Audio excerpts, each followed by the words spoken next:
Gulam, Gusti Prabu. Kurang ajar. Wanita Aliadunkan itu ternyata bukan orang sembarangan.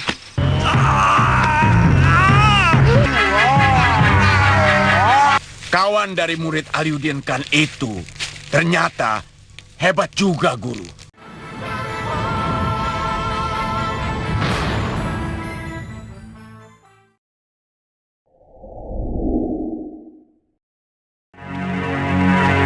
Silakan duduk, Tuan Mapati. Negeri kami sedang diganggu oleh 2 orang tukang tenung dari Hindustan.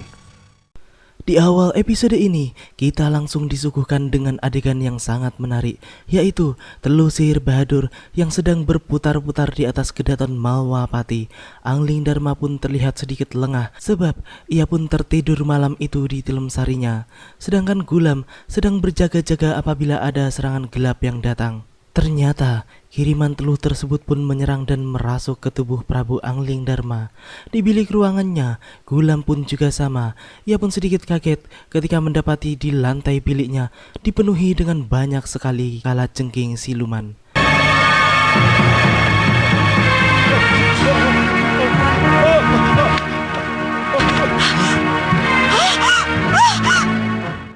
Sedangkan Gulam pun mendapat serangan dari kalajengking jadi-jadian tersebut. Ia pun dengan sigap menepis serangan jarak jauh para kalajengking tersebut dengan pedang saktinya.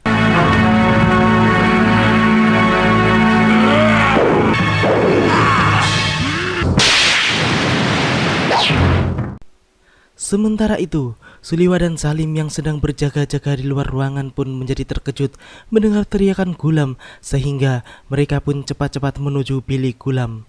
Setelah mendengar penjelasan Gulam bahwa dirinya baru saja berhadapan dengan siluman kalajengking, Suliwa pun teringat akan Prabu Angling Dharma. Gulam, Gusti Prabu. Ayo Salim, Gulam.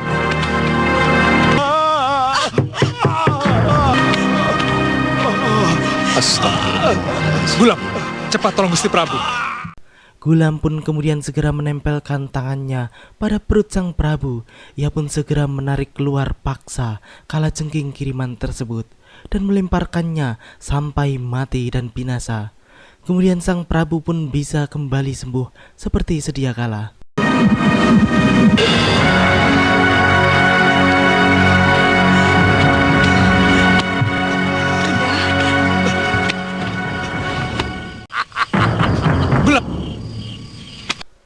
Kemudian mereka segera berlari keluar istana yang ternyata Bahadur dan Kasmala sedang terbang melayang-layang di udara sembari memberikan ancaman bagi Prabu Angling Dharma.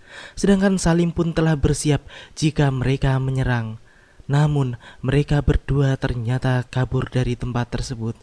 Angling Dharma pun menyampaikan kekagumannya kepada Gulam yang baru saja telah mengobatinya dengan mudah. Mereka sudah berani lagi menyerang. Mungkin sudah mendapat tambahan kekuatan. Kalian memang luar biasa. Di gubuk persembunyiannya di desa Sekayon, Bahadur dan Kasmala pun benar-benar gusar dan kesal karena mereka merasa murid Syekh Aliuddin Khan tersebut ternyata sangat sakti di luar dugaan mereka.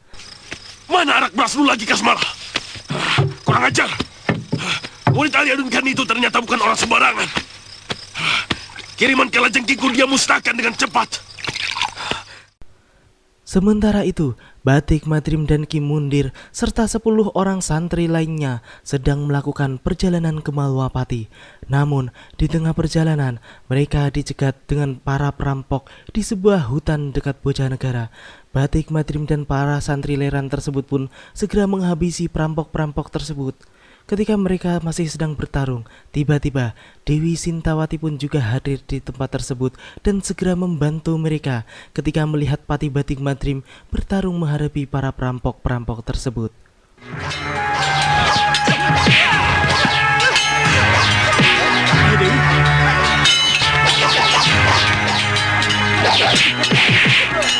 Kabur! Dewi Sintawati pun kemudian menceritakan bahwa ia juga pernah menolong orang Gujarat di daerah Bandar Lampung ketika sedang dirampok. Mereka seperti sekelompok orang seberang di desa Leran. Benar Nyi Sanak, kami adalah orang Kucara yang merantau ke Jawa Ripa. Saya pernah menolong 2 orang bangsa tuan yang sedang dirampok di dekat daerah barat, dekat Bandar Labu. Kenapa Gusti Pati berurusan dengan orang-orang Leran ini? Saya minta bantuan pada mereka. Ada apa dengan Malwapati? Dan ada apa dengan orang-orang ini? Nanti saya ceritakan. Malam itu di markasnya, Bahadur pun memberitahu Kasmala bahwa Malwapati akan mendapatkan bantuan orang-orang Islam dari arah timur. Mereka pun berencana untuk mencegah orang-orang tersebut supaya tidak bisa sampai ke Malwapati. Kasmala pun menyarankan kepada gurunya bahwa mereka harus membunuh Patih Batik Madrim terlebih dahulu. Karena kalau Patih Batik Madrim tewas, maka orang-orang Leran tersebut tidak akan tahu jalan ke Malwapati. Kirimkan pedang dan pisau-pisau ke dalam perutnya. Cepat, angkat, taruh di tikar. Orang-orang Leran tersebut pun segera bertindak. Mereka pun segera membuat lingkaran dan Kim Mundir pun menempelkan tangannya ke bagian perut Batik Madrim dan menyedot kiriman-kiriman benda-benda tajam dari Kasmala dan Bahadur. Mungkin Gusti Pati ada yang mengirim terus sihir.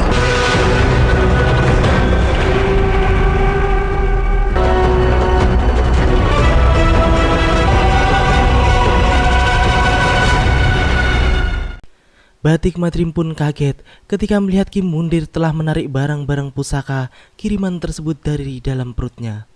Kim Mundir pun kemudian mengembalikan senjata-senjata tersebut pada Kasmala yang telah mengirim barang-barang laknat tersebut. Kembali kamu.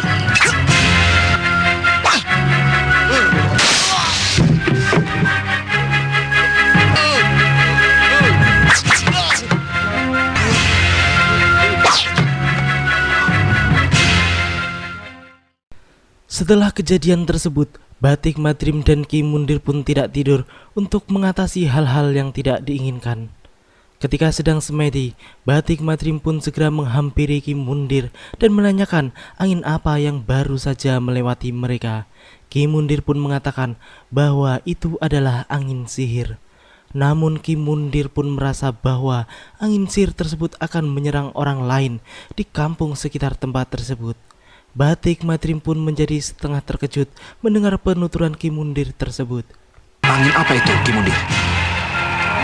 Kelihatannya masih sejenis sihir juga, Gusti Pati. Tapi yang saya tidak mengerti, kenapa dia tidak jatuh kemari? Mungkin tidak sanggup menebus bacaan Ki Mundir.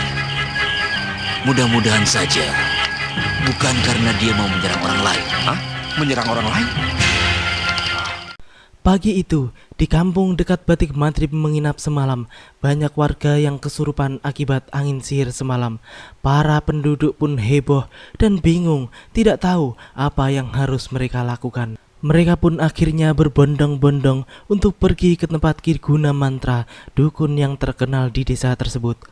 Namun, ketika mereka telah sampai dan belum selesai mengutarakan apa yang telah terjadi, dukun tersebut pun justru malah kesurupan sendiri. Bahkan, ia pun mengamuk lebih dahsyat daripada para penduduk yang kesurupan. Para penduduk pun kabur tunggang langgang meninggalkan kediaman dukun tersebut. Sudah kesurupan setan.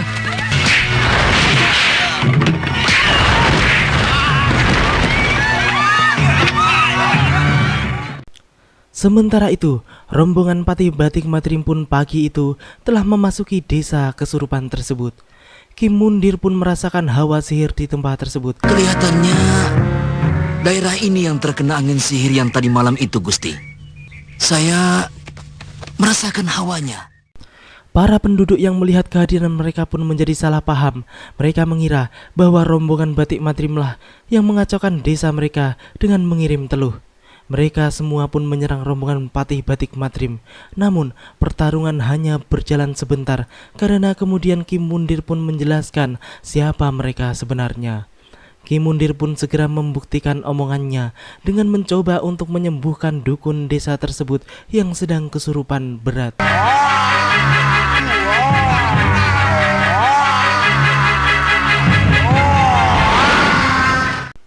Batik Madrim pun kemudian menjelaskan kepada Ki Dukun apa yang telah terjadi sebenarnya, sehingga ia pun kemudian mengerti apa maksud penjelasan dari Batik Madrim. Termasuk ke tubuh sampean sendiri. Iya, saya ingat sekarang. Di dalam markasnya, Kasmala dan Bahadur pun membicarakan tentang sihir kiriman mereka ke sebuah desa semalam. Kasmala pun mengakui bahwa orang-orang Leran tersebut pun ternyata sakti-sakti juga, sehingga bisa mengalahkan iblis-iblis yang mereka kirimkan. Mereka sudah berhasil membakar salah seorang pimpinan Julik Gulgul.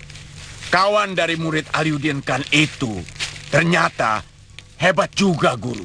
Terlihat Ki Dukun dan penduduk desa yang tengah ditolong oleh Batik Madrim dan orang-orang dari Leran pun berkumpul di sebuah ruangan bilik besar milik pemimpin desa tersebut.